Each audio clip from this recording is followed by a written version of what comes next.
As I have stated earlier, global warming had begun mainly with the Industrial Revolution is when we began to actually take notice of it. That is when the greenhouse gases actually began to affect our temperatures and it was actually become noticeable. Now, as I had also stated earlier, the way we can follow global warming is through tree rings and ice cores. What these do is they trap they not I wouldn't say trap temperatures, but they make a recording of temperatures at that time. So we can go through tree rings and go back in time. It's like a time map. It can take us back to different areas and tell us what the climate was at that time. Also, this can happen through ice cores because ice cores basically sit at one time or another on the top and then they are covered over and pressed down. Whatever was happening at that time is then trapped, pressed down, and then held there basically until someone unthaws it or goes and gets it. So this is how we can, understand what global warming um, can be, how it can be tracked. Basically, is what I'm trying to say. I know I messed up a little bit there, but sorry, I'm nervous. Um, now, the main thing with global warming is people don't want to believe it's real. We need to believe it is real.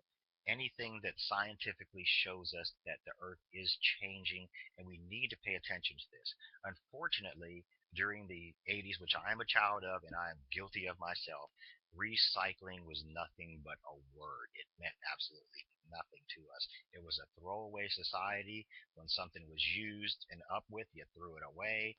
When something was broke, you didn't fix it, you threw it away, you bought a new one. This is when the economy was a little better, money was flowing, and people just said, hey, it's broke, just get a new one.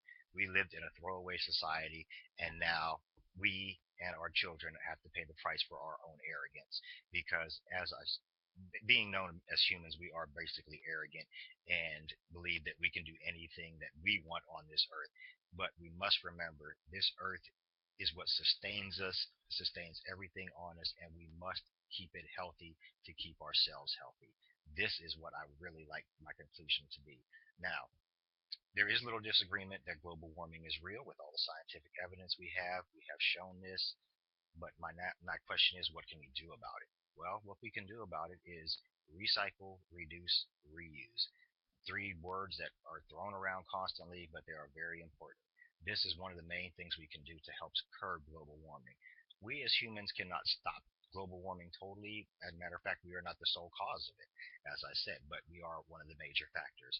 So if we can basically clean up our act, make the earth a more livable place for us and our children, I think everyone would be more better, and we all need to be educated on what global warming truly is.